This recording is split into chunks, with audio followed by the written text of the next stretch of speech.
Oi, eu sou o Glenn, sejam todos bem-vindos a mais um vídeo nesse que nós vamos falar do cara que é o único Nobel de Literatura da língua portuguesa, José Saramago.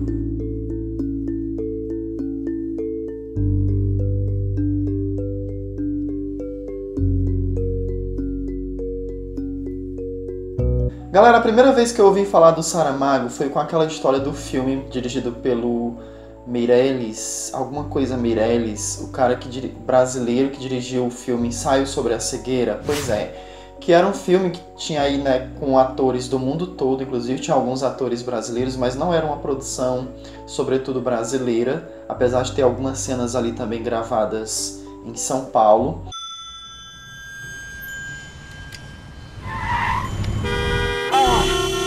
Help! Help! Nothing. To be honest with you, I've never experienced anything like this before. I just wanted to get your take on a bizarre case I saw today. What's the matter? I can't see. Somehow that patient infected me. That's impossible. Nobody goes blind like that. Morning, Minister. Some strange calls this morning. I need security at 18 ready. Mas, né, aquela coisa meio apocalíptica, porque todo mundo fica cego. E eu ainda não li o Ensaio sobre a Cegueira, mas ali me despertou a curiosidade sobre esse autor, né? E aí, quando eu fui saber mais ou menos o enredo das outras obras do autor, eu percebi que todas elas ele atribuía uma característica e como essa sociedade se comportaria baseado nessa característica, né? E eu, nossa, esse cara é um gênio. Ele deve ter estudado sociologia, alguma coisa assim, mas não. Lendo a biografia do Saramago, descobri que ele era, sobretudo, um cara muito envolvido com política. E desses, assim, voltados para a questão da democracia, sabe? A igualdade, o acesso à informação, sobre a derrubada de poderes totalitaristas e tal. Ele foi bem participante dessas coisas. Ele foi integrante do PCP, que era tipo ali um partido comunista de Portugal e que era um partido que existia na ilegalidade. Se vocês sabem, Portugal também passou por uma ditadura nesse século XX. E o engraçado é que sempre tem que ter um escritor nessas coisas, né? Tipo, a gente tinha Jorge Amado aqui no Brasil e tinha Saramago lá em Portugal, vejam só. Essa biografia traz pouco da vida pessoal e particular do Saramago. O que nós temos aqui basicamente é um relato, né, daquilo que ele deixou que foi importante aí para o mundo de certa forma. É relatado aqui nessa biografia escrita pelo João Marques Lopes, basicamente o Saramago escritor, o Saramago político, né, e o Saramago que de certa forma influenciou o mundo, os leitores e outros escritores, enfim. A gente pouco ouve falar de viagens, de coisas que ele gostava, de coisas que ele não gostava. Da família só é mencionado que ele teve uma filha, tal, mas nós não sabemos o que ela faz da vida hoje, sabe? A biografia é um pouco vaga. Mas, para quem queria saber, né? Eu só queria saber o que foi que levou o Saramago a ter essas ideias interessantes, como a Jangada de Pedra, né, como a ideia que ele teve para As Intermitências da Morte, o Ensaio sobre a Lucidez, O Homem Duplicado, o Memorial do Convento, que são as obras mais famosas do autor. O Evangelho segundo Jesus Cristo, que eu li, tem inclusive vídeo aqui no canal. Saber como e quais influências o autor levou para escrever essas obras foi a minha motivação para procurar ler a biografia do Saramago. E, tipo, apesar de não ter essas características da vida pessoal, como eu estou dizendo, ainda assim foi uma biografia que valeu a pena. Eu demorei bastante tempo para ler essa biografia, mas não porque ela tem uma leitura difícil, não por dificuldade na leitura dela em si, mas por outras questões pessoais, como eu já relatei no vídeo passado aqui.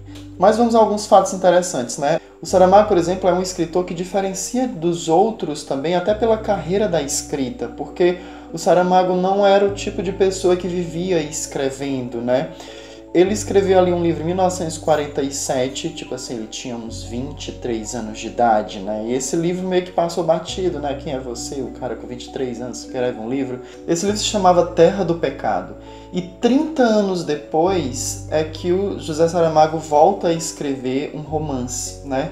Nesse intervalo de 30 anos, ele escreveu crônicas, ele participou ali trabalhando com um jornal em Portugal, ele escreveu peças de teatro, crônicas, contos, mas romances. O primeiro depois desse Terra do Pecado foi Manual de Pintura e Caligrafia.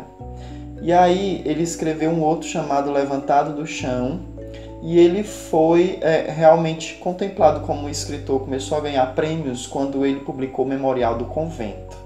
E aí as Intermitências da Morte, o Caim, esses livros são muito recentes, já é dos anos 2000 para cá. Né? E às vezes a gente tem a impressão que esses livros são, né, pela perfeição, são tão antigos, mas não são. Né? Inclusive, ele se zangou bastante com o governo de Portugal nos anos 90, quando ele publicou o Evangelho segundo Jesus Cristo. Porque, né, ali Portugal é um país super católico, super atrelado à Igreja Católica. Né? A igreja meio que condenou ele por estar escrevendo esse livro, ele como ateu convicto, né? Ainda assim, para quem não leu, né? Tipo, eu acho que é preconceito de quem não leu, porque para quem não leu, vai imaginar que ali é, né, um absurdo que ele está contando, mas ainda assim ele fala de um Jesus Cristo muito bom, sabe? Absurdamente bom. Diria até mais, tão melhor do que aquele que vocês conhecem. Mais humano, mais próximo, sabe? É muito interessante. Leia. Esse livro foi indicado para ganhar um prêmio europeu e ali o governo de Portugal impediu que esse livro participasse desse prêmio. E aí o Saramago, bom, é assim, então pronto, eu vou sair do país. O Saramago foi morar na Espanha, nas Ilhas Canárias, né? Aquelas ilhas que tem uns vulcões ali no centro. Mas se você for comparar o que é vendido de livros do José Saramago hoje com o que era vendido antes de 1998, que foi o ano que ele recebeu o Nobel, né? A diferença aí vai ser substancial. O exemplo de vida do Saramago traz pra gente a noção de que talvez, né, todos nós podemos ter uma chance de sermos grandes escritores, né? Afinal de contas, ele já começou a escrever livros grandiosos após os 40 anos, né? E os mais vendidos já foi quando ele já tinha na faixa dos 70 anos pra cá. Então, né, é interessante, eu tenho uma chance. E ele conheceu outros escritores, né, como Jorge Amado, em Paris, e conheceu o Gabriel Garcia Marques, né? O Jorge Amado, infelizmente, não ganhou o Nobel, mas ele chegou a ser cotado enquanto ele era vivo, né? Senão, né, teria sido um grande prêmio. Mas o primeiro da língua portuguesa foi Saramago e até hoje, né, ele está aí, vamos aguardar. Lígia Fagundes Telles tentou, né, mas ainda não rolou. E a obra dele é bastante inspiradora, né? Recomendo qualquer livro do Saramago, porque é um tipo de livro que faz você pensar. Ele vai te fazer pensar. Vai aparecer aí no cantinho o perfil para as minhas redes sociais, eu vou deixar aí do lado outras indicações de vídeos. Se você gostou desse vídeo, por favor, dê um like. Se você não se inscreveu ainda, se inscreva no canal. Comentários são sempre bem-vindos e até o próximo vídeo.